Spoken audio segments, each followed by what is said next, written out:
আল্লাহুম্মা মালিকাল মুলকি তু'তিল মুলকা মান তাশা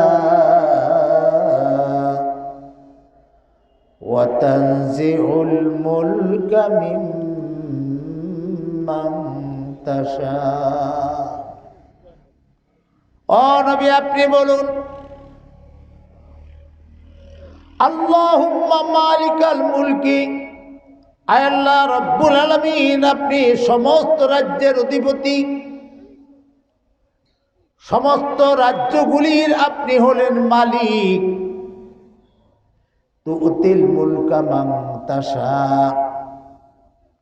যাকে ইচ্ছা করেন আপনি রাজত্ব দান করেন।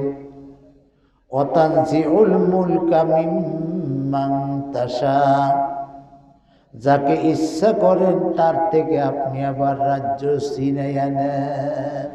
ক্ষমতা কার? জোরে বলুন, ক্ষমতা কার? ক্ষমতা আল্লাহর। এই কথা বলতে বললে যদি চুপ করে থাকেন তাহলে বোঝা গেল ক্ষমতা আরেকজনের আছে। আসেনি কেউ? যেখানে আল্লাহর সেখানে বলতে হবে, না বললে আপনি গোপনীয়ভাবে একটা শিরকি গুনাহ করে ফেললেন। যার টাকা আপনি যদি তার কথা না বলেন তাহলে বোঝা গেল টাকাটা ওনার না আরেকজনের হয়তো হইতে পারে।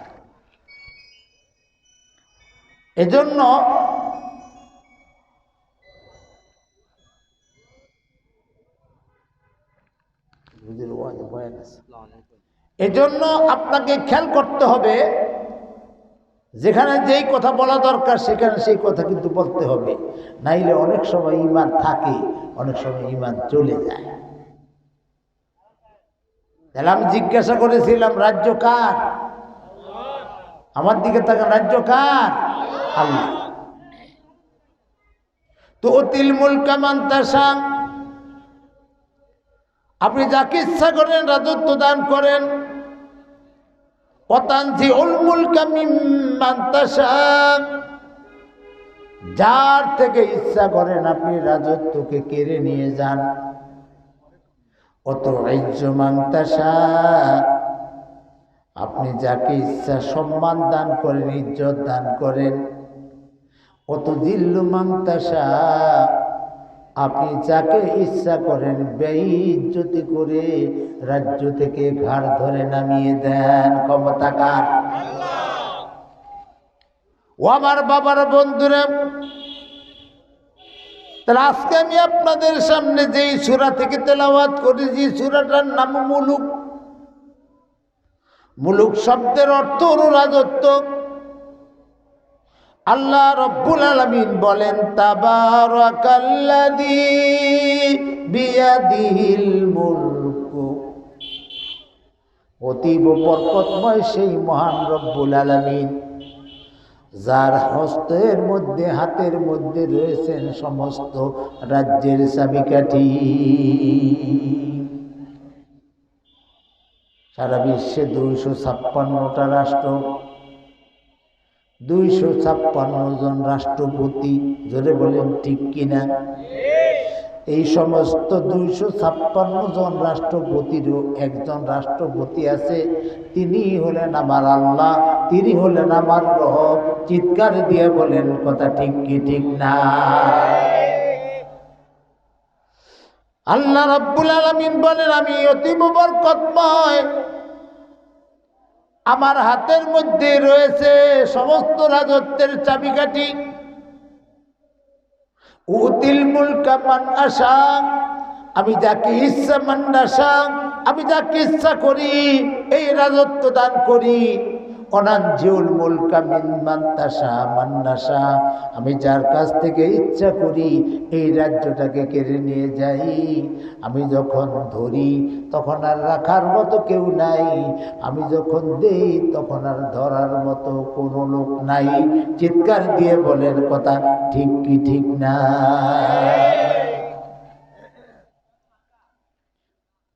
গাগাদার মুলকে বকশি গা সাহারা চুগাদা,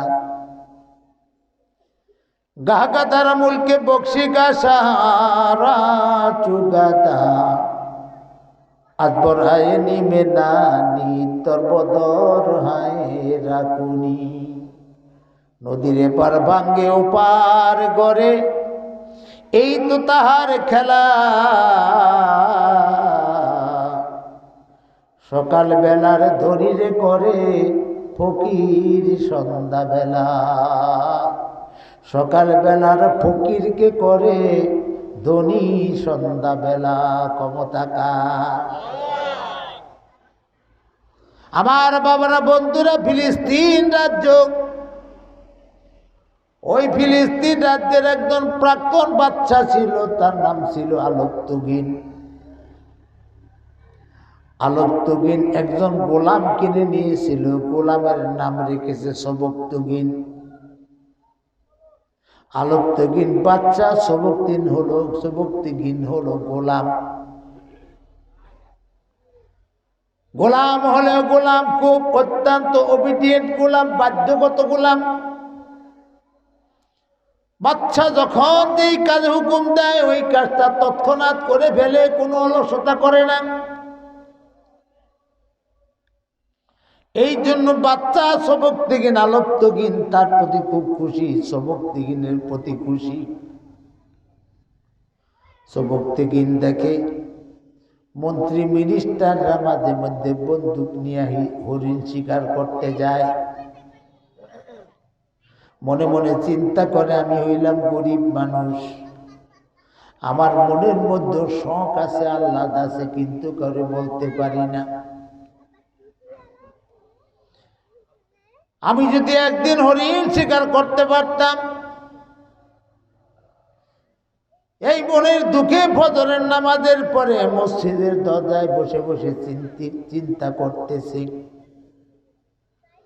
এমন সময় বাচ্চা মসজিদ থেকে নামাজ পড়ে ওই দরজা দিয়ে যখন বের হবে দেখে সবকতুগিন কি যেন চিন্তা করে মুখটাকে বেজার করে বসে আছে ডাক দিয়ে বলে সবকতুগিন তোমার মনটা কেমন যেন চিন্তিত চিন্তিত মনে হয় তোমার মুখটা বেজার দেখা যায় কারণ কি সবকতুগিন ডাক দিয়ে বলে চাপ না আমার মনের দুঃখ আপনার কাছে বলে কি লাভ হবে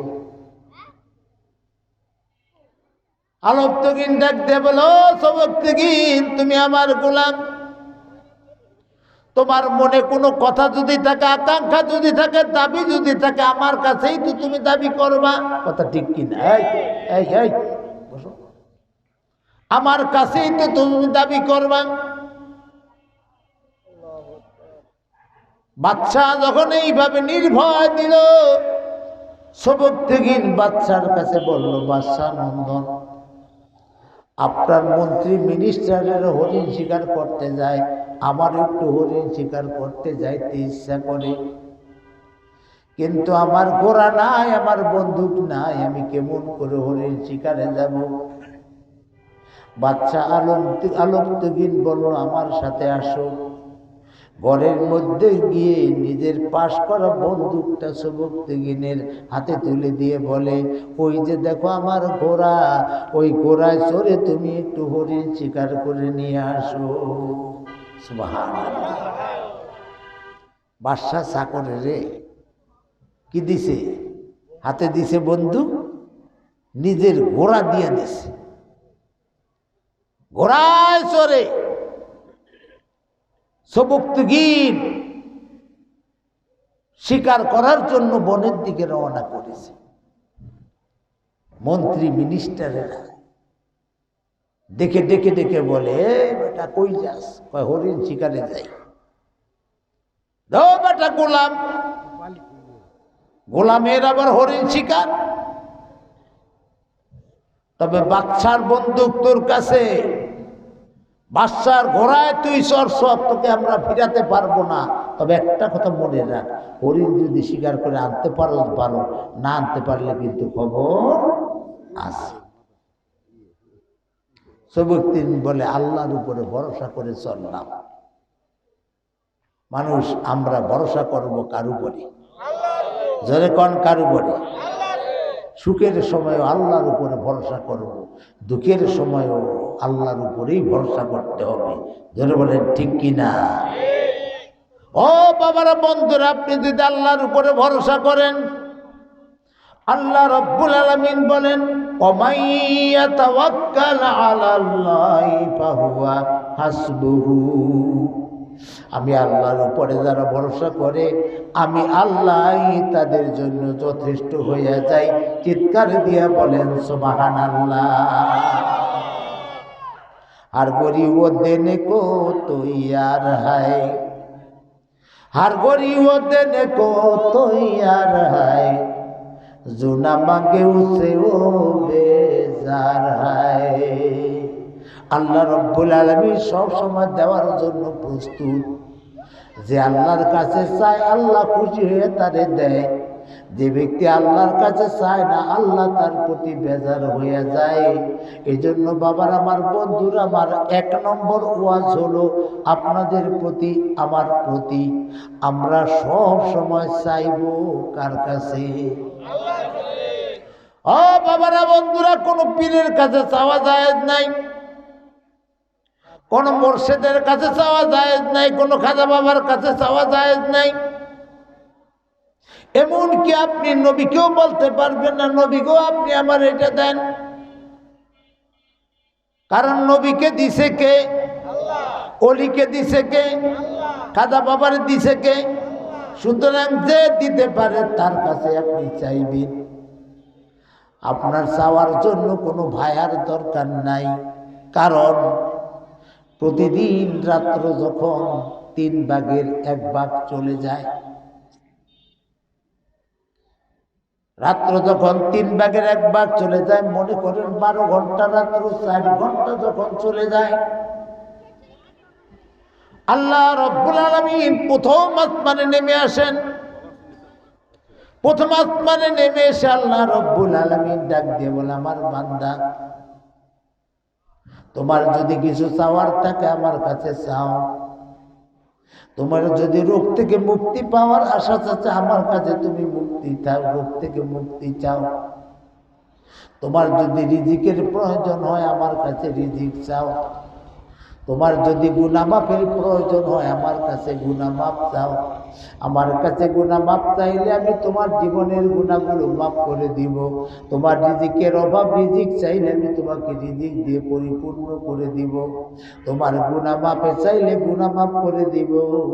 তোমার কোনো রোগ থেকে মুক্তির যদি কামনা তুমি করো, আমার কাছে রোগ মুক্তি চাইলে আমি আল্লাহ রাব্বুল আলামিন তোমার রোগ থেকে মুক্তি দিয়া দিব।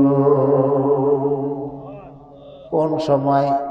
রাত্রে 3 ভাগের 1 ভাগ যখন চলে যায়, 2 ভাগ বাকি থাকে, 2 ভাগ বাকি। এমন সময় আল্লাহ প্রথম আসমানের নিচে নেমে আসেন। বান্দাদের অভাব অভিযোগ একমাত্র আল্লাহই বেশি জানে। ধরে বলেন কথা ঠিক কিনা? সুতরাং আল্লাহ বলেন, বান্দা তোমার এটা দরকার আমার কাছে চাও, এটা দরকার আমার কাছে চাও, এটা তোমার দরকার আমার কাছে চাও। এই করে চাইতে থাকো। যত তুমি চাইবা তত আমি খুশি হয়ে যাব। আমার কাছে যদি না চাই তুমি ঘুমাইয়া থাকো, আমি আল্লাহ রাব্বুল আলামিন কিন্তু বেজার হয়ে যাব। তোমার প্রতি আমি আল্লাহ যদি বেজার হয়ে যায়, তোমার কিন্তু যাওয়ার আর জায়গা নাই। জোরে বলার কথা ঠিক কিনা? আমার বাবাজিরা, বন্ধুরা, সবকদিন ঘোড়া নিয়ে যায়, বন্দুক নিয়ে যায়, মন্ত্রীরা তিরস্কার করে। সবকদিন যেতে যেতে যেতে যেতে বনের মধ্যখানে চলে গেল, কোথাও কোনো হরিণ পায় না। হঠাৎ করে জোহরের আযান দিল। জোহরের আযান দূর থেকে সবকদিনের কানে যেই মাত্র পৌঁছল, সবকদিন ঘোড়া থেকে নামলো, একটা জায়নামাজ সাথে নিছিল, জায়নামাজ বিছাইয়া ওই বনের মধ্যে, মাঠের মধ্যে নামাজ পড়তে শুরু করলো। জোরে কোন সুবহানাল্লাহ। আমার বাবারা, বন্ধুরা, আগিলা জমানার উম্মত যারা ছিল, নবী যারা ছিল, ওই নবীদের আমলে ঘরে বসে নামাজ পড়লে নামাজ হইতো না। একটা নির্ধারিত জায়গায় নামাজ পড়া লাগতো, ওই জায়গায় যায় নামাজ না পড়লে তাদের নামাজ হইতো না। আল্লাহর হাবিব সাল্লাল্লাহু আলাইহি ওয়াসাল্লাম আল্লাহর কাছে বললেন, আল্লাহ গো, ও আল্লাহ, আমার উম্মতের জন্য যদি আগের উম্মতের মতো নির্দিষ্ট করে দেন, তাহলে আমার উম্মতেরা অনেকেই নামাজ পড়তে পারবে না। কারণ আমার উম্মতেরা কৃষিকাজ করার জন্য হাল লাঙ্গল নিয়ে চকে যাবে, নিরানের জন্য কাঁচি খুন্তা নিয়ে চকে যাবে। আমার উম্মতেরা অফিসে থাকবে, আদালতে থাকবে। আমার উম্মতেরা হাটে যাবে, বাজারে যাবে।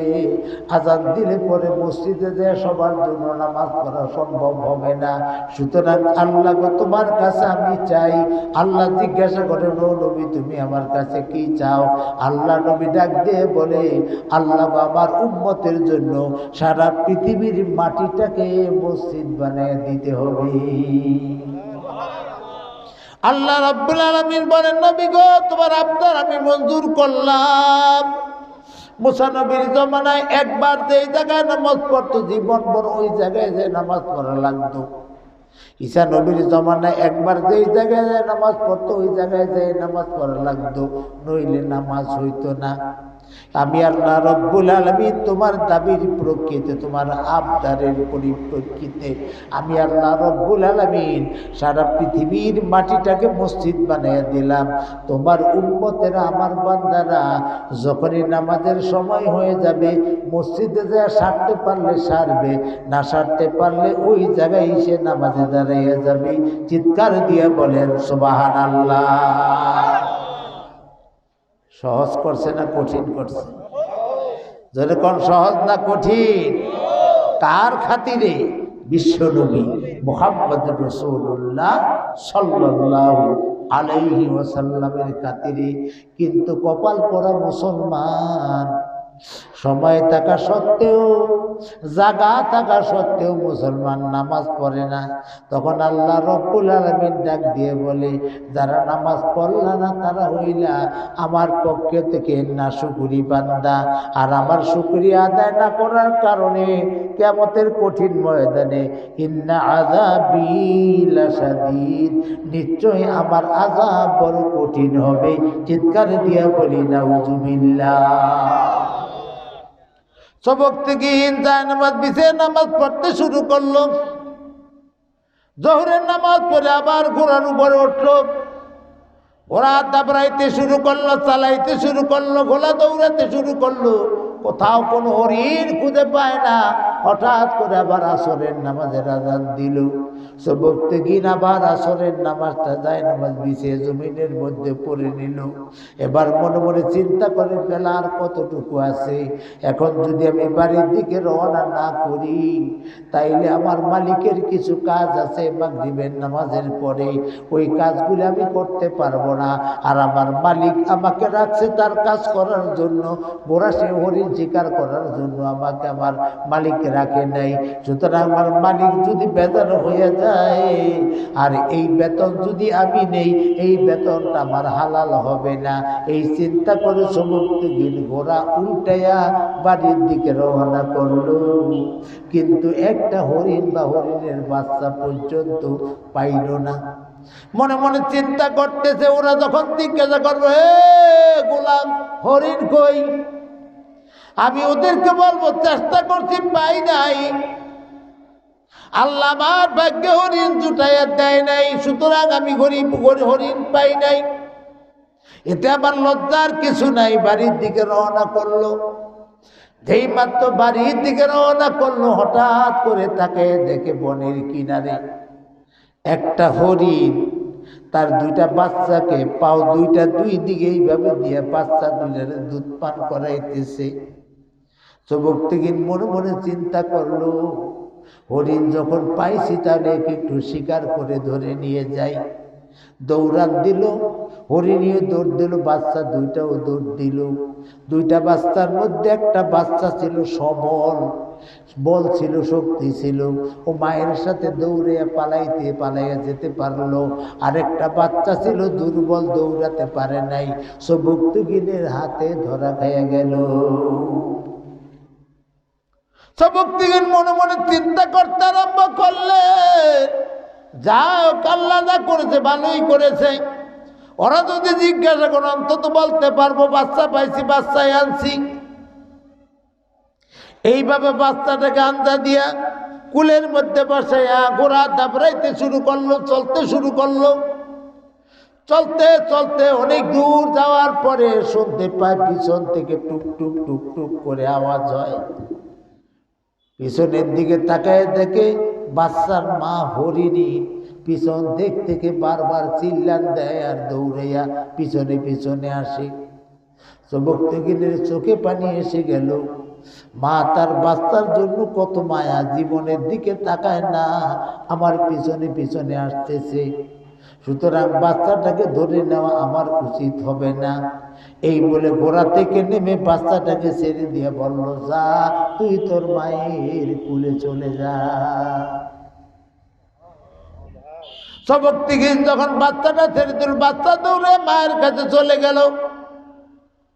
আগের বাচ্চা এই বাচ্চা, দুই বাচ্চাকে হরিণী সুন্দর করে রাস্তার উপরে দাঁড়িয়ে দাঁড়িয়ে দুধ পান করাইতে শুরু করলো। হরিণী দুধ পান করায় আর আকাশের দিকে তাকায় জিব্বা নাড়ে, কি যেন বলে। যুবক তগিন বুঝতে পারে না। যুবক তগিন বাড়িতে চলে আসলো। মাগরিবের নামাজের আজান হলো। আবার যুবক তগিন মাগরিবের জামাতে শরীক হলো। মাগরিবের নামাজ পড়ে বাচ্চার যে কাজকর্ম আছে সব কাজকর্ম ঠিক মতো করে সেরে দিয়া এশারের নামাজের আজান হলো। যুবক তগিন আবার যায় এশারের নামাজে প্রথম কাতারে দাঁড়িয়ে গেল। চিৎকার দিয়া বলি সুবহানাল্লাহ। যেমন মানে আল্লাহর হুকুম তেমনি মানে মনিবের হুকুম। জোরে বলেন ঠিক কি ঠিক না? এই লোকটা নিশ্চয়ই ভালো লোক, এতে কোনো সন্দেহ নাই। যুবক তগিন এশারের নামাজ পড়ে খাওয়া দাওয়া করে ওযু সহ বিছানার মধ্যে ডান কাতে শুয়ে পড়ল। শুইবেন কোন কাইতে? ডান কাতে শুইবেন উত্তর দিকে মাথা দিয়ে। ডান কাতে শুইলে পশ্চিম দিকে মুখ হয়ে যায়। জোরে বলেন ঠিক কিনা? উত্তর দিকে মাথা দিয়ে ডান কাতে পশ্চিম দিকে মুখ করে যদি শুন, এই রাত্রের মধ্যে যদি আপনার ইন্তেকাল হয়, আপনার ইন্তেকালটা ঈমানের সাথে হবে। চিৎকার দিয়ে বলি সুবহানাল্লাহ। তাইলে এই আমলটা আজ থেকে আমিও ছাড়ব না, আপনারাও কারা কারা ছাড়বেন না হাত জাগান। নামাজ পড়ে এশারের নামাজ পড়ে খাওয়া দাওয়া করে ওযু সহকারে পশ্চিম দিকে মুখ দিয়ে উত্তর দিকে মাথা দিয়ে ডান কাতে শুয়ে থাকবো। আল্লাহ আমাদেরকে তৌফিক দান করুক। জোরে বলেন আমিন। যুবক তগিন ডান কাতে শুয়ে বলল, উত্তর দিকে মাথা দিয়ে কাবা শরীফের দিকে মুখ। অঝোর নয়নে তার ঘুম এসে গেল। ঘুমাইতে শুরু করলো। ঘুমের মধ্যে স্বপ্ন দেখে তার ঘরের মধ্যে একজন মহাপুরুষের আগমন। এমন সুন্দর মানুষ আর জীবনে কোনোদিন দেখে নাই। এমন চেহারার মানুষ জীবনে কোনোদিন আর দেখে নাই। এমন পরিপাটি এত সুন্দর কাপড় চোপড় পরা মানুষ দুনিয়াতে আর কোনোদিন উনি দেখে নাই। উনি স্বপ্নের ঘরে ওই লোকটার দিকে তাকানোর সাথে সাথে ওই লোকটা সালাম দেয়, আসসালামু আলাইকুম ইয়া যুবক তগিন। যুবক তগিন রে, তোমার উপরে আল্লাহর শান্তি বর্ষিত হোক। চিৎকার দিয়া বলেন সুবহানাল্লাহ। ও বাবারা, বন্ধুরা, যুবক তগিন সালামের জবাব দেওয়ার পরে ওই লোকটা জিজ্ঞাসা করে, যুবক তগিন তুমি কি আমাকে চিনো? যুবক তগিন বলেন, না, তাকে আমি চিনি না। আমি আমার পরিচয় দিতেছি, আমি হইলাম রাহমাতাল লিল আলামিন মুহাম্মদুর রাসূলুল্লাহ সাল্লাল্লাহু আলাইহি ওয়াসাল্লাম। চিৎকার দিয়া বলেন সুবহানাল্লাহ। যুবক তগিন মুহাম্মদুর রাসূলুল্লাহ সাল্লাল্লাহু আলাইহি ওয়াসাল্লামের কথা শুনে জিজ্ঞাসা করতে ইচ্ছা করছে যে আপনি কেন আমার কাছে এসেছেন। জিজ্ঞাসা করার আগেই বিশ্ব নবী মুহাম্মদুর রাসূলুল্লাহ সবকতগিনকে বলে, সবকতগিন তুমি জানো না তোমার কাছে আমি কেন এসেছি? আমি এসেছি এই কারণে, গেল দিন তুমি হরিণ শিকার করতে গিয়েছিলা, হরিণী না পাইয়া পথের মধ্যে একটা বাচ্চা পাইছিলা, হরিণীর মা কাঁদে, এই কারণে তুমি বাচ্চাটাকে ছেড়ে দিয়ে আসছো। হরিণী তার বাচ্চা দুইটাকে দুধ পান করে আকাশের দিকে চাইয়া চাইয়া জিহ্বা নেড়ে নেড়ে কি বলছে তুমি বুঝতে পারো নাই। ওই হরিণী আকাশের দিকে তাকায় বলছে, আল্লাহ আমার বাচ্চাটাকে কবজার মধ্যে পাওয়ার পরও যেই লোকটা আমার বাচ্চাটাকে ছেড়ে দিয়ে আমার কোলে পৌঁছাইয়া দিল, আমি তোমার বনের জঙ্গলের হরিণী তোমার কাছে দোয়া করতেছি, আল্লাহ রব্বুল আলামিন গো, এই সবকতগিন, এই যে বর্তমান বাচ্চা আলোকিতগিন আছে, এই আলোকিতগিনের পরে ফিলিস্তিনের বাদশা আল্লাহ তুমি সবকতগিনকে বানাইয়া দিও। চিৎকার দিয়া বলেন সুবহানাল্লাহ। ও সবকতগিন, অল্প দিনের মধ্যে আলোকিতগিন মারা যাবে। মন্ত্রী পরিষদের মিটিংয়ে প্রস্তাব ও সমর্থনের মাধ্যমে প্রধানমন্ত্রী তোমাকে দেশের রাজা বানাবে। এই শুভ সংবাদ আল্লাহ রব্বুল আলামিন আমাকে তোমাকে দিতে বলছে। এই কারণে শুভ সংবাদটা দেওয়ার জন্য আমি বিশ্ব নবী মুহাম্মদুর রাসূলুল্লাহ সাল্লাল্লাহু আলাইহি সাল্লাম তোমার স্বপ্নের মধ্যে এসেছি। চিৎকার দিয়ে বলেন সুবহানাল্লাহ। এই বলে বিশ্ব নবী চলে গেল।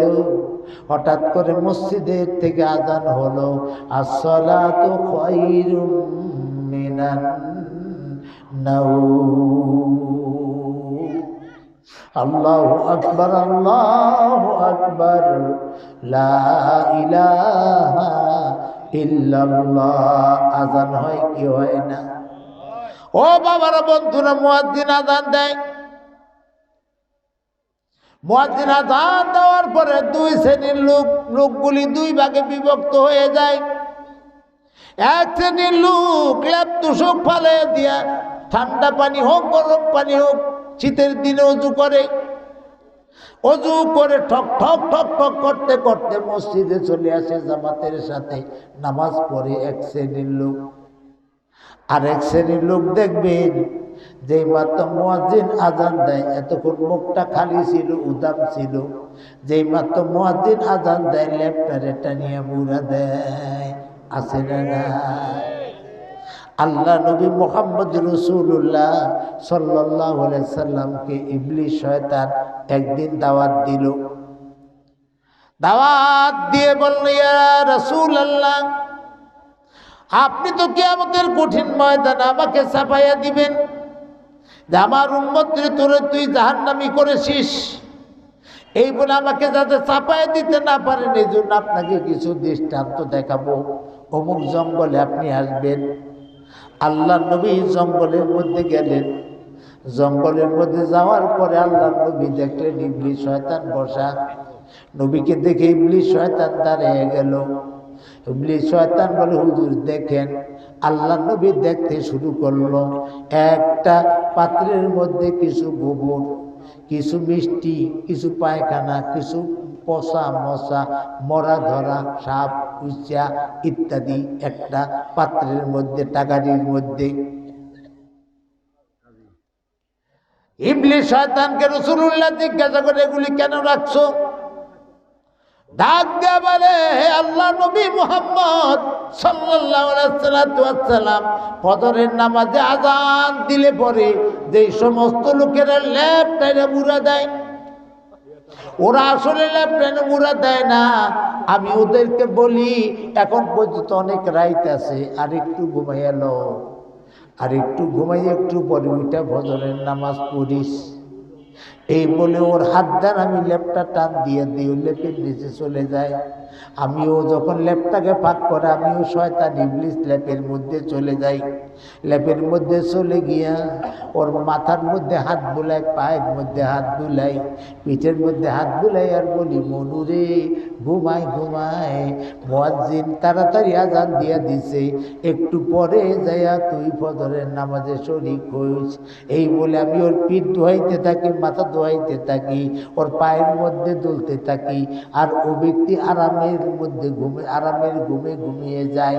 ও যখন ঘুমিয়ে যায়, স্বপ্নের মধ্যে ওকে দেখায় লাউখোলা বাজারে গেছে, লাউখোলা বাজারে যাইয়া বড় মিষ্টির দোকানে বসে মিষ্টি খাইতেছে, মাখন খাইতেছে, রসগোল্লা খাইতেছে, আরো কত কিছু খায়। এগুলি স্বপ্নের মধ্যেও খাইতেছে, দেখতেছে। আসলে নবী গো, ও আসলে ওই লাউখোলা দোকানের রসগোল্লা খায় না। এই যে আমার টাকারির মধ্যে পচা গান্দা যা কিছু আছে, আমি ইবলিস শয়তানের ঘুমের মধ্যে এগুলা খাওয়াই।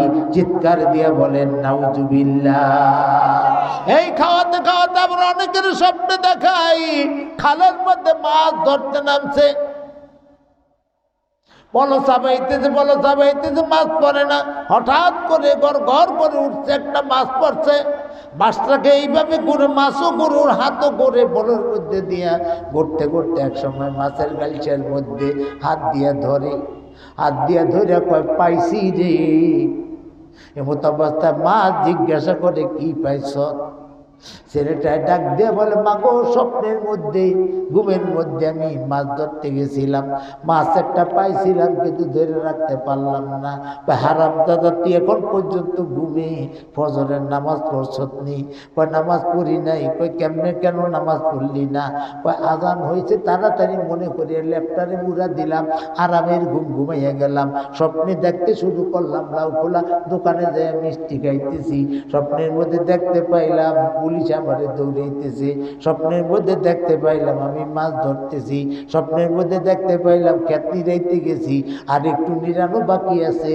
এই দৃশ্য স্বপ্ন দেখতে দেখতে দেখতে দেখতে আমার ফজরের নামাজ কাজা হইয়া গেল। ইবলিস শয়তান বলে, হুজুর আপনার এই উম্মতটারে আমি স্বপ্নের মধ্যে বিভোর রাখিয়া ওর ফজরের নামাজ কাজা কইরে দিই। জোরে কর নাউজুবিল্লাহ। তাহলে আমার বাবারা, বন্ধুরা, ফজরের নামাজের আজান হলে যেই লোকগুলো তাড়াতাড়ি করিয়া ওঠে এরা হলো মুমিন, আর তারা নাকি ফজরের নামাজে আজান হলে পরে তাড়াতাড়ি করে ওঠে না, এরা হইল কমিন। জোরে বলেন কথা ঠিক কি না? আল্লাহ মুমিনের জন্য জান্নাত রেখেছে, কমিনের জন্য রেখেছে জাহান্নাম। সুতরাং আমরা জান্নাতে যাইতে চাই না জাহান্নামে যাইতে চাই? ধরে বলেন, জান্নাতে যাইতে চাই না জাহান্নামে যাইতে চাই? কারা কারা জান্নাতে যাইতে চাই, কারা কারা বেহেশতে যেতে চাই? একটু হাত জায়গায় আল্লাহকে দেখাই। ও যাইব না কোনো হানি। এই কই যান, কই যান আপনি?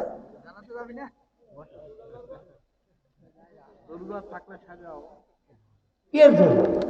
ওই বাদাম কিনছে, মুরুলি কিনছে, কার জন্য দিতে যাইবে? এই তুমি তোমার মায়ের দিতে যাইবা? যাও, তাহলে যাওয়া যায় যাচ্ছে, যাও। আর যদি মায়ের পরের দিনে সারে তাহলে বসো, কোরআনের কথা হচ্ছে।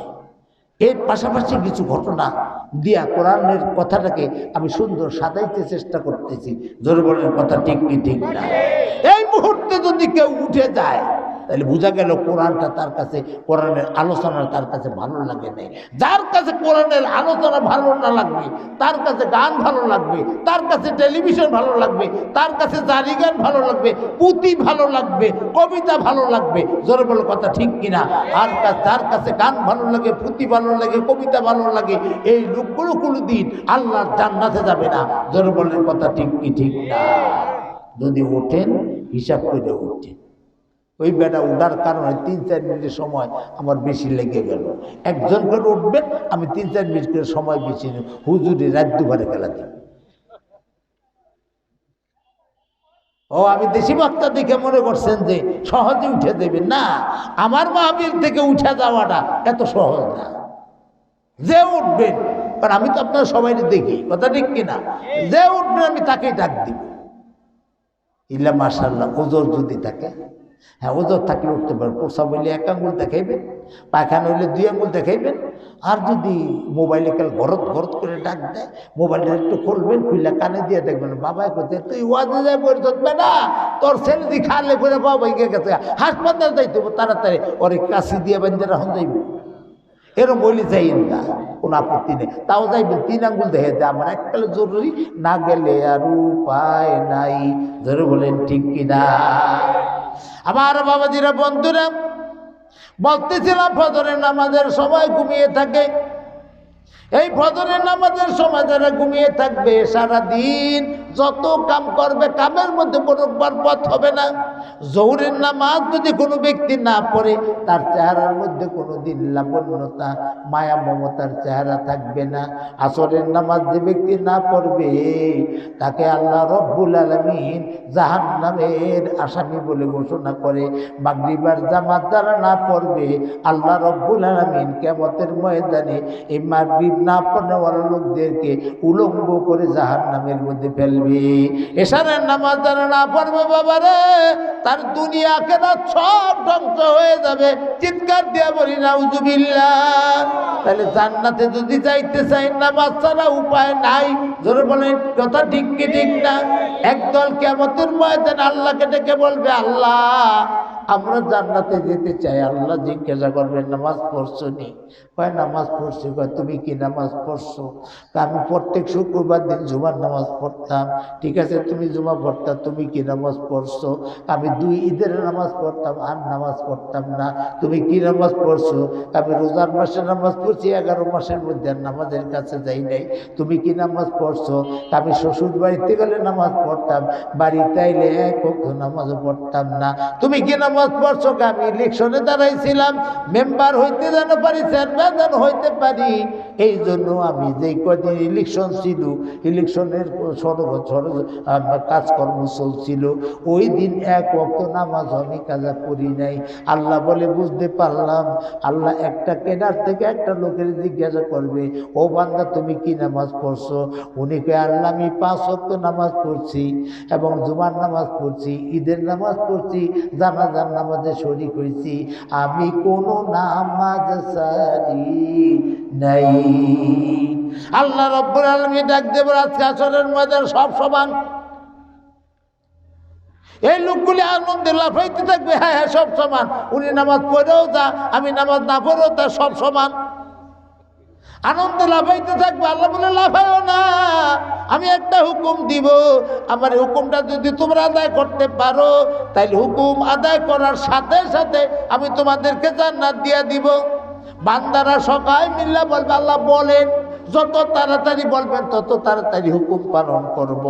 আল্লাহ রব্বুল আলামিন বলবেন, উসজুদু লি সিজদাতান ওয়াহিদাতান ফাদাখালতুমুল জান্নাহ। আজকে হাসরের ময়দানে অত নামাজ লাগবে না, শুধু আমার একটা সিজদা দাও, একটা সিজদা দিয়েই তোমরা জান্নাতে চলে যাও। চিৎকার দিয়ে বলেন সুবহানাল্লাহ। আমার বাবারা, বন্ধুরা, সমস্ত মানুষগুলি কাতারে দাঁড়িয়ে যাবে নামাজ পড়ার জন্য। কয়টা সেজদা দেওয়া লাগবে? একটা সেজদা। এই জন্য দেখেন বন্ডরা কয়, সেজদার মতো সেজদা একটা দিলেই চলে, নামাজের মতো নামাজ একবার পড়লেই চলে। ওই সোনাকে কান্দিরে মুসুদ দিয়ে বলবেন, তাইলে তুই তো খাওয়ার মতো খাওয়া, একবার খাইলি চলে, বারবার খাচ্ছে। বলেন কথা ঠিক কি ঠিক না?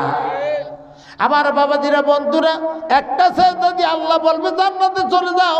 মানুষগুলি সব দাঁড়িয়ে যাবে সোজা হয়ে। আল্লাহ বলবে, উসজুদুলি সিজদাতান ওয়াহিদাতান ফাদাখালতুমুল জান্নাহ। আমাকে একটা সেজদা দাও, একটা সেজদা দিয়েই তোমরা জান্নাতে চলে যাও।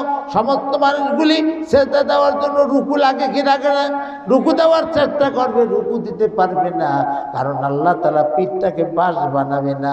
বাঁশ বানাইলে বাঁশ বাঁকা করা যায়, লোহাও বানাবে না, লোহা বাঁকা করা যায়, তামাও বানাবে না, তামাও বাঁকা করা যায়, মাটি দিয়েও পিঠ বানাইবে না তখন, কারণ মাটিও বাঁকা করা যায় ভিজা হইলে। জোরে কোন কথা ঠিক কি ঠিক না? আল্লাহ তাআলা এই মানুষগুলা যারা পৃথিবীতে নামাজ পড়ে না, এই মানুষগুলার পিঠটাকে বরফের আকৃতিতে বানিয়ে দিবে। বরফ কিন্তু বাঁকা করা যায় না, ওরে যত বাঁকা করতে চাইবে ভাঙে চুরে চুরমার হয়ে নিচে পড়ে যাইবে। জোরে বলেন কথা ঠিক কি ঠিক না? এই পৃথিবীর বুকে যারা নামাজ পড়ে নাই গো বাবা, এই লোকগুলোর পিঠটাকে আল্লাহ বরফ বানিয়ে দিবে। যত চেষ্টা করবে রুকু দিতে পারবে না, সেজদা দিতে পারবে না।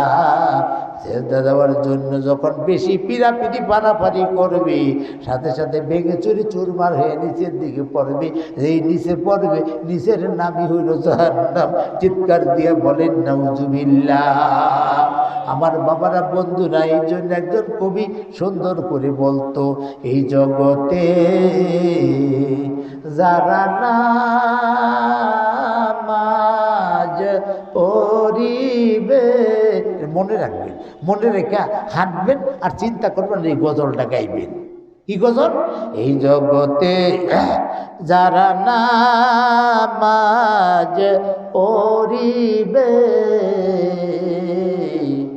ওই আখেরাতে সেজদা দিতে পারিবে। আখেরাতে যারা সেজদা দিতে পারিবে, তারা ভাইজান জান্নাতে যাইতে পারিবে। এই জগতে যারা নামাজ পড়বে না, ওই আখেরাতে সেজদা দিতে পারবে। দেখুন যারা জোরে বলেন, আকে বলেন, আখেরাতে সেজদা দিতে পারবে না। আখেরাতে যারা সেজদা দিতে পারবে না, তারা ভাইজান জান্নাতে যাইতে পারবে না। তারা বলেন, তারা ভাইজান জান্নাতে যাইতে পারবে না। এর থেকে সত্য আজ আর নাই। জোরে সোরে বলেন কথা ঠিক কি ঠিক না? ও বাবারা, বন্ধুরা, সবক গীত মনে আসেনি? স্বপ্নে দেখছে, স্বপ্ন দেখা শেষ, এমন সময় মুয়াজ্জিন আযান দিছে, আসসালাতু খায়রুম মিনান নাওম। ও মুমিন মুসলমান, ঘুম হইতে নামাজ ভালো, তাড়াতাড়ি করে উঠো, ওযু করে মসজিদে চলো। আযানের অর্থ এই। জোরে বলেন ঠিক কি ঠিক না? ওগো মুমিন মুসলমান, ঘুম হইতে তাড়াতাড়ি ওঠো, ওযু করে মসজিদেতে যাও। জোরে বলেন কথা ঠিক কি না?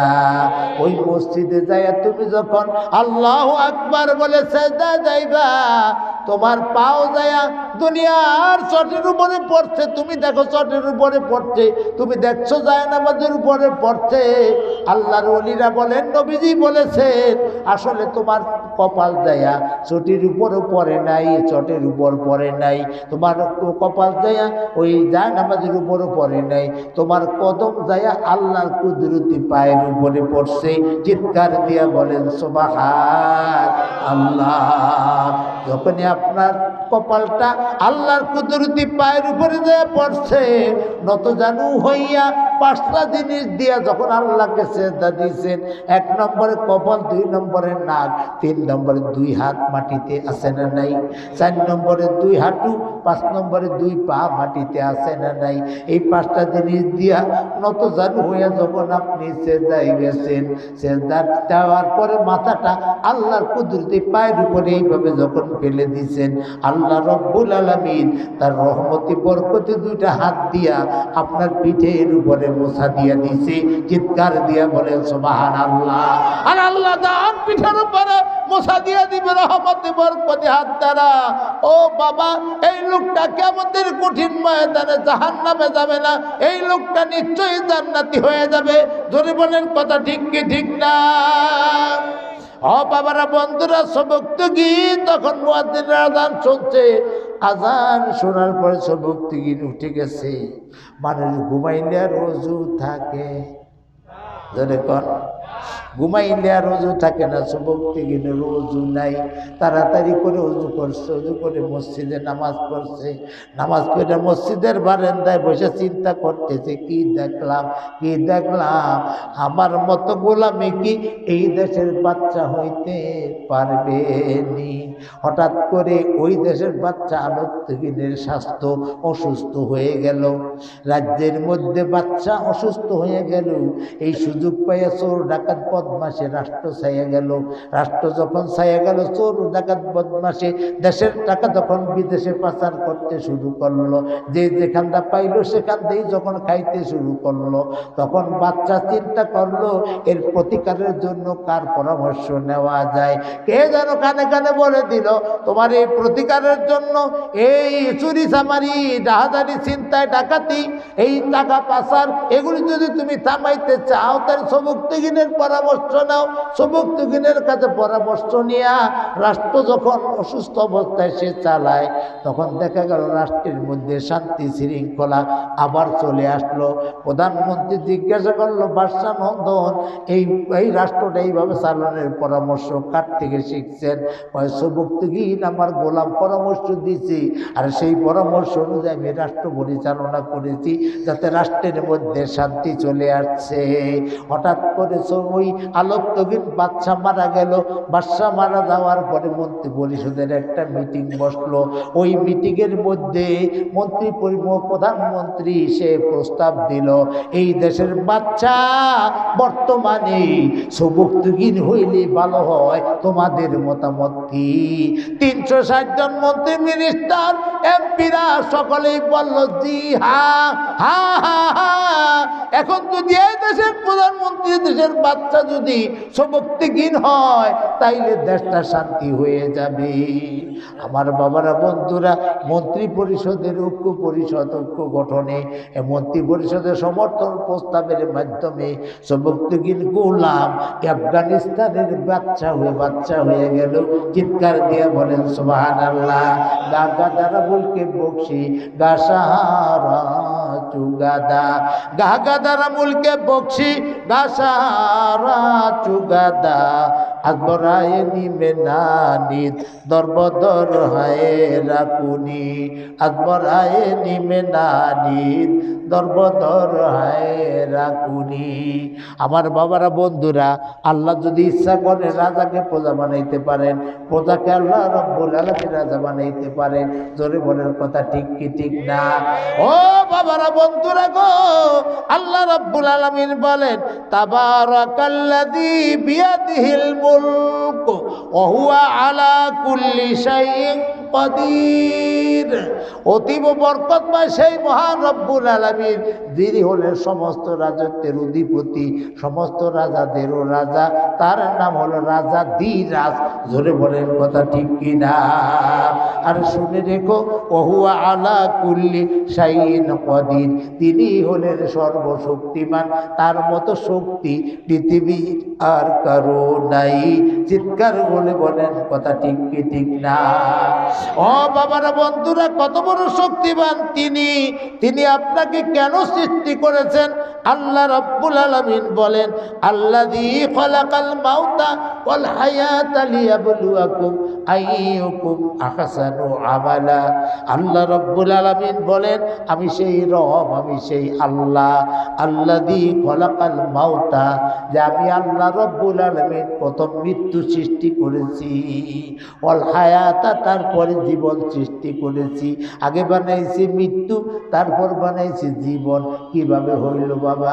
ও বাবা, এই যে এখন আপনি আমি আমরা সবাই জীবিত। জোরে বলেন কথা ঠিক কি ঠিক না? ও বাবারা, বন্ধুরা, আপনা আমি এখন জীবিত। কবে থেকে জীবিত? যেই দিন থেকে মায়ের পেট থেকে পৃথিবীর বুকে এসেছি ওই দিন থেকে আপনি আমি জীবিত। জোরে বলার কথা ঠিক কিনা? এই মায়ের পেটে আসার আগে আপনার অস্তিত্ব বলতে কোনো কিচ্ছু ছিল না, আপনার নাম নিশানা বলতে কোনো কিচ্ছু ছিল না। আপনি ছিলেন ঘাসের মধ্যে, আপনি ছিলেন মাছের মধ্যে, আপনি ছিলেন পানির মধ্যে, আপনি ছিলেন ধানের মধ্যে, আপনি ছিলেন ডাইলের মধ্যে, আপনি ছিলেন শাকসবজির মধ্যে। জোরে বলেন কথা ঠিক কি ঠিক না? এই শাকসবজি আপনার বাবা খাইলো, এই শাকসবজি আপনার মা খাইলো। বাবা মা খাওয়ার পরে বাবা মার মধ্যে আল্লাহ রব্বুল আলামিন একটা উত্তেজনা শক্তি দিল।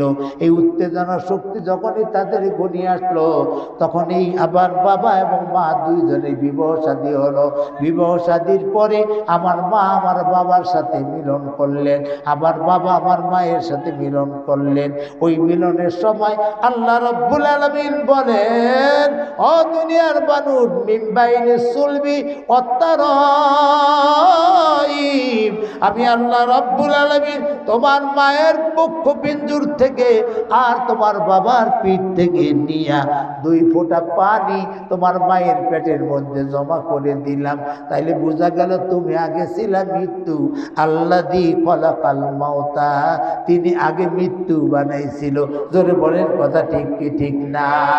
আল্লাহ রব্বুল আলামিন বলেন, ওই 2 ফোঁটা পানি তোমার মায়ের পেটের মধ্যে আমি ঘুরাইতে শুরু করলাম। একদিন নয়, 2 দিন নয় রে বান্দা, 40 দিন পর্যন্ত তোমার মায়ের পেটের মধ্যে আমি এই 2 ফোঁটা পানি ঘুরাইছি।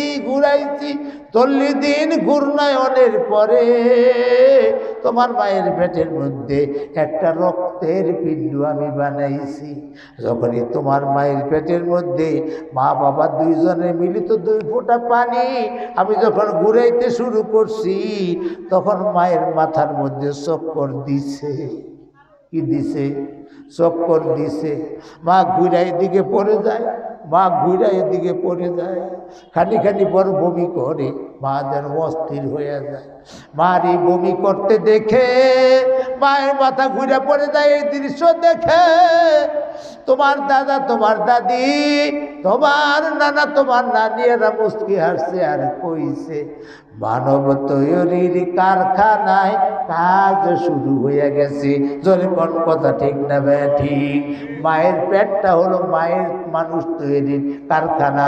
এই মানুষ তৈরির কারখানায় কাজ শুরু হয়ে গেছে। দাদি বুঝে ফেলেছে, চাষি বলে ফেলেছে। জোরে বলে কথা ঠিক কিনা? ডাক দিয়া বলছে, বৌমা চিন্তা করো না, তোমার মতো এরকম দৃশ্য, এইরকম অবস্থা আমাদেরও একদিন হয়েছিল। আমার এইভাবে হওয়ার কারণে তোমার স্বামী জন্মগ্রহণ করছে আর তোমার সাথে তার বিবাহ হয়েছে। মা গো বৌমা চিন্তা করো না। আল্লাহ বলেন, এইভাবে 40 দিন ঘোরানোর পরে রক্তপিণ্ড হলো। রক্তপিণ্ডকে আবার মায়ের পেটের মধ্যে 40 দিন ঘুরাইলাম, 2 চিল্লা হয়ে গেল। ধরে বলেন ঠিক কিনা? 40 দিন ঘূর্ণায়নের পরে আবার একটা গোস্তের টুকরা হলো। গোস্তের টুকরাকে আবার 40 দিন পর্যন্ত মায়ের পেটের মধ্যে ঘুরানোর পরে লাহমা মানে গোস্ত, গোস্তে পরিণত হয়ে গেল। এরপর আমি আল্লাহ গোস্তের টুকরা থেকে হাত বানাইলাম, টেনে বের করলাম, পাও টেনে বের করলাম, নাকটারে টেনে এরকম বানিয়ে দিলাম, কানটারে টেনে এরকম বানিয়ে দিলাম, পাও দুইটা 2 দিকে এরকম করে টান দিয়া বানাইয়া দিলাম। তুমি পুরুষ হইলে তোমার জন্য একটা পুরুষ লিঙ্গ বসাই দিলাম, মহিলা হইলে একটা মহিলা লিঙ্গ বসাই দিলাম। এইভাবে আমি আল্লাহ রব্বুল আলামিন তোমার মায়ের পেটের মধ্যে 4 বার যখন পুরা হয়ে গেল, আমি আল্লাহ একটা আস্থা মানুষ তোমার মায়ের পেটের মধ্যে বানাইয়া দিলাম। জোরে বলেন সুবহানাল্লাহ।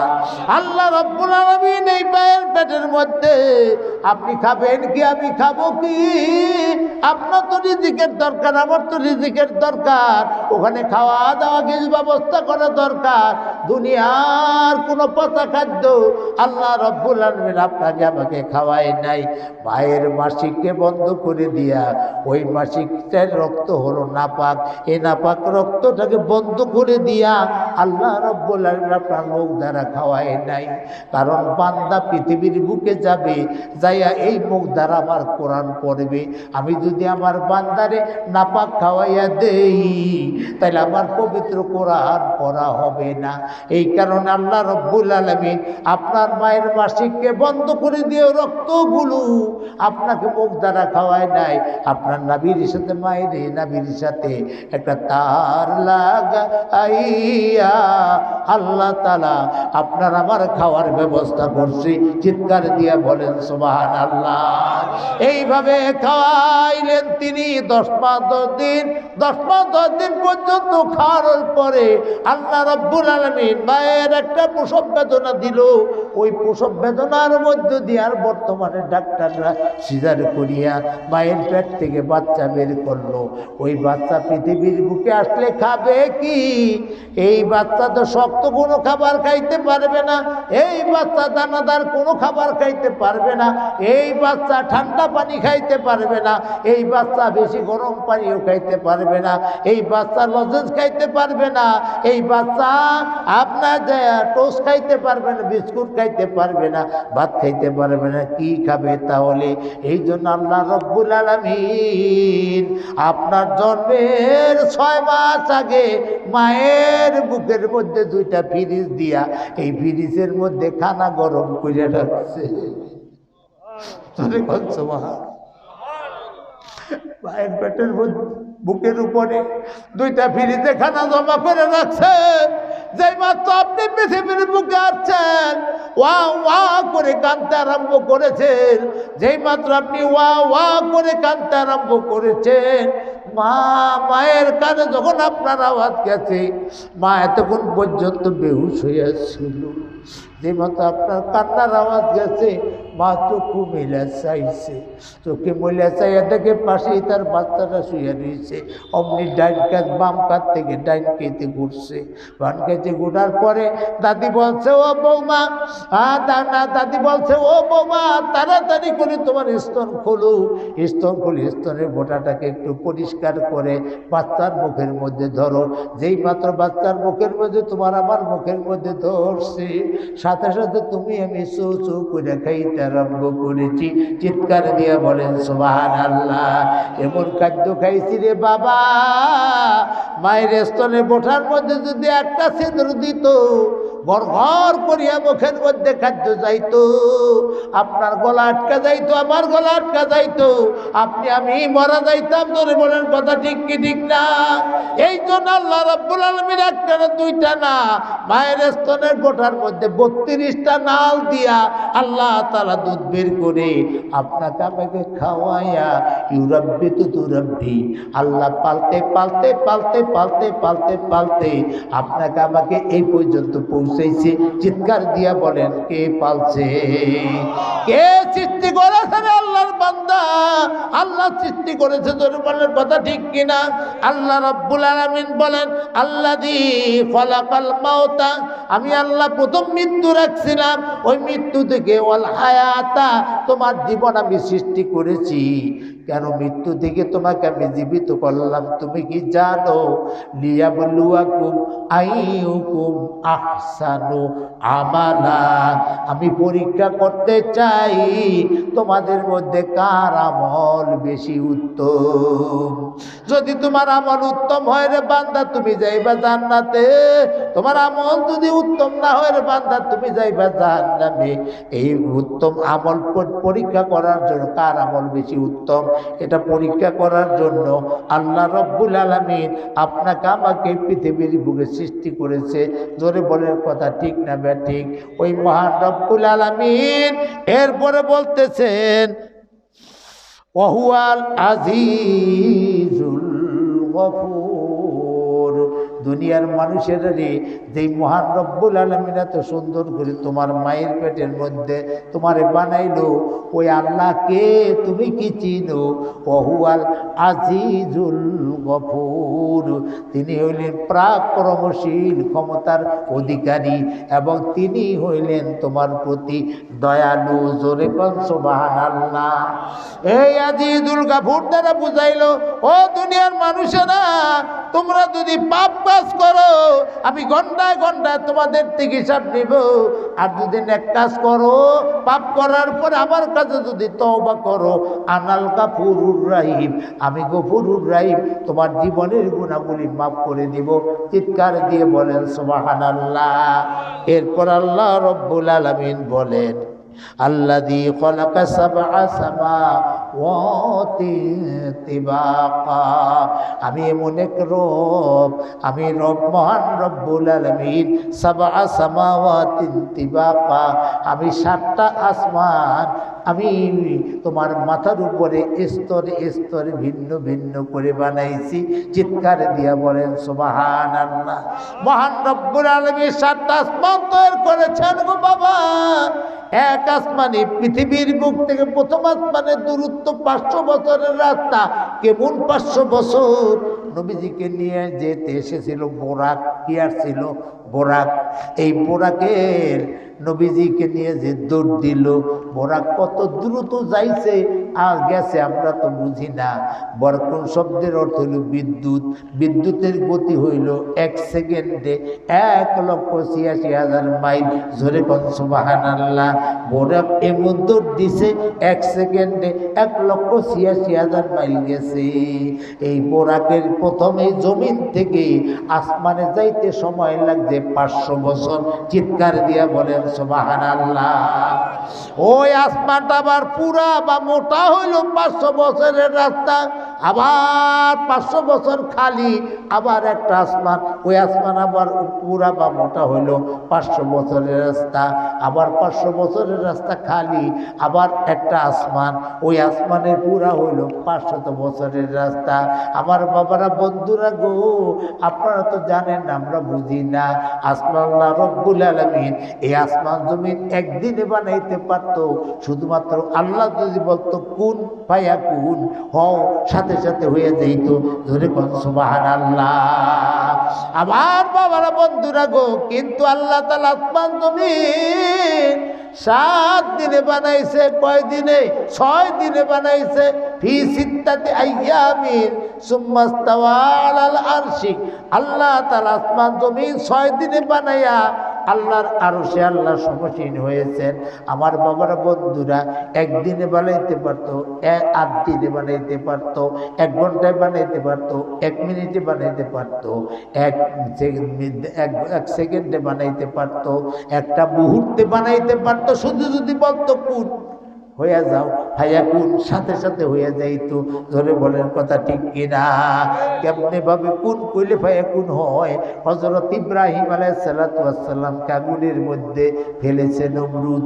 ইব্রাহিম আলাইহিস সালাম আগুনের মধ্যে পড়তেছে, আল্লাহ রাব্বুল আলামিন ডাক দিয়ে বলেন, ইন্নামা আরাদা শাইয়ান আইয়াকুলা লাহু কুন ফায়াকুন। আল্লাহ যদি কোনো জিনিস করার ইচ্ছা করেন, আল্লাহ শুধু বলেন কুন ফায়াকুন, সাথে সাথে হয়ে যায়।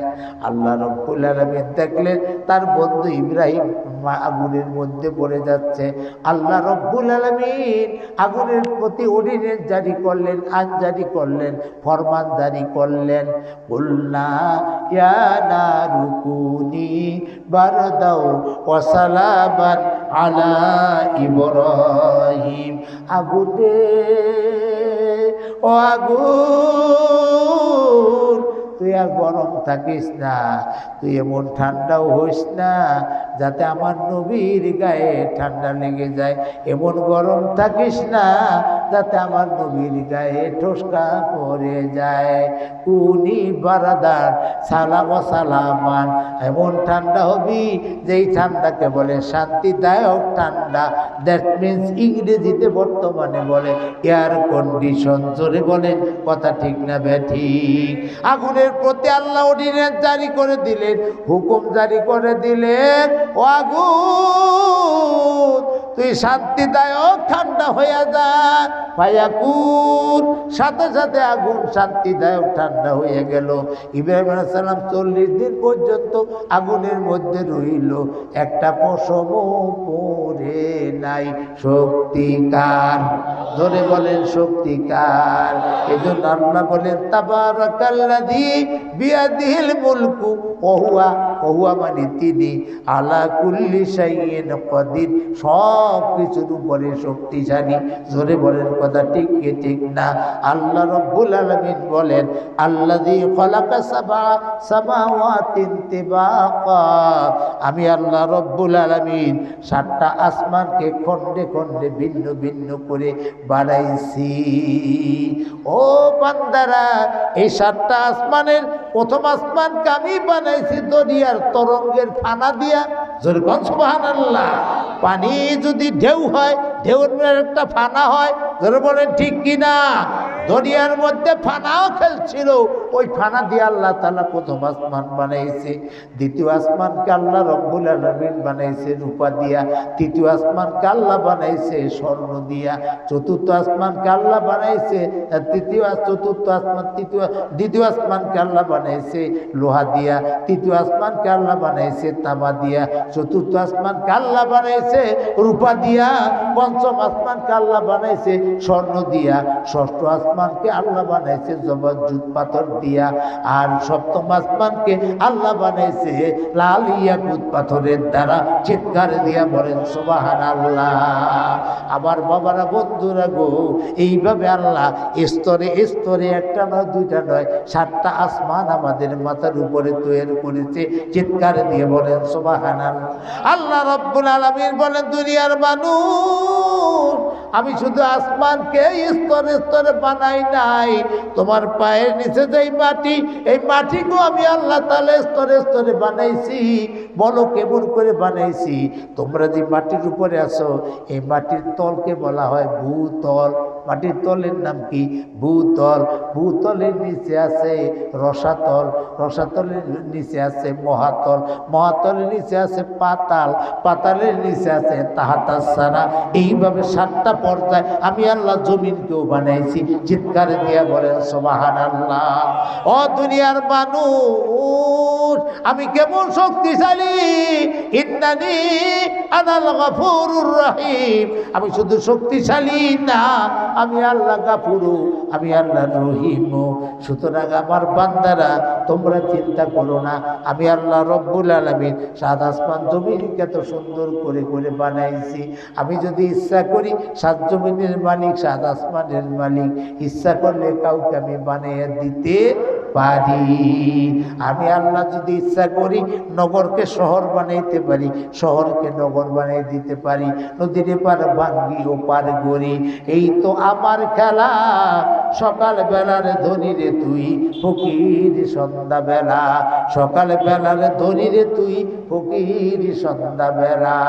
গাগাদারা মুলকে বকশি গাসাহারা চুগাদা আকবরায় নিবে নানি দরবদর হায় রাকুনি।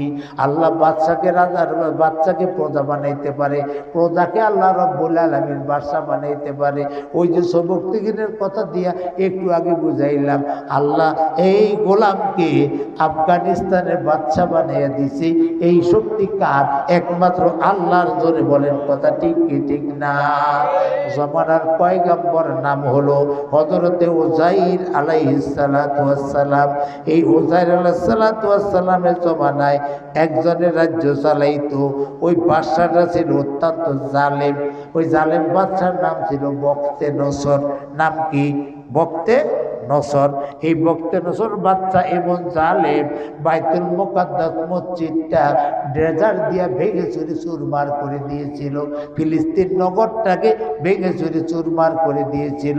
ওর দেশে এরকম বাইতুল মুকাদ্দাসের মতো একটা করে মসজিদের মতো বানাইয়া ওর দেশে মানুষ জানে যাইয়া নামাজ পড়ে, মানুষ যেন ওই দেশে তোয়াব করতে যায়, মানুষ যেন ওই দেশে যাইয়া মানুষ যেন ব্যবসা বাণিজ্য করে। এই জন্য বক্ত নসর বাচ্চা তার এলাকার মধ্যে একটা মসজিদ তৈরি করিয়া বাইতুল মুকাদ্দাস মসজিদ, যেটা হলো মুসলমানদের প্রথম কেবলা, এই বাইতুল মুকাদ্দাস মসজিদকে ভেঙে চুরে চুরমার করে দিল। বাচ্চা যখন ভেঙে চুরে চুরমার করে দিল, হযরতে উযাইর আলাইহিস সালাতু ওয়াস সালাম আল্লাহর বান্দা হযরত উযাইর আলাইহিস সালাম তার বিরুদ্ধে, তার সাথে যেই কজন তার উম্মত ছিল, এই উম্মত নিয়ে তার ওই বক্ত নসর বাদশার বিরুদ্ধে যুদ্ধ ঘোষণা করলো। যুদ্ধের মধ্যে বক্ত নসর বাদশার সৈন্যরা বিজয়ী হলো, আর উযাইর আলাইহিস সালামের সৈন্যরা পরাজিত হলো। উযাইর নবীকে সহ ওই তার উম্মতদেরকে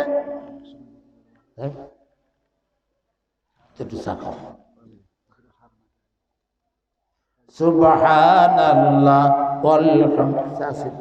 সুবহানাল্লাহ ওয়ালহামদুলিল্লাহ লা ইলাহা ইল্লাল্লাহ লা ইলাহা ইল্লাল্লাহ লা ইলাহা ইল্লাল্লাহ লা ইলাহা ইল্লাল্লাহু মুহাম্মাদুর রাসূলুল্লাহ সাল্লাল্লাহু আলাইহি ওয়াসাল্লাম। আমার বাবারা, বন্ধুরা, তাফসীর আমি আর সামনের দিকে আগাতে পারলাম না। এ পর্যন্ত রেখে রাসূল পাক সাল্লাল্লাহু আলাইহি ওয়াসাল্লামের একটা না হাদিস আপনাদের সামনে পাঠ করেছি। ওই হাদিসের অনুবাদ এবং কিছু কথা বলে আমি আপনাদের কাছ থেকে বিদায় নেব ইনশাআল্লাহ। সেই হাদিসে রাসূলুল্লাহ বলছেন, তালাবুল ইলমি ফারিদাতুন আলা কুল্লি মুসলিমিন ওয়া মুসলিমা।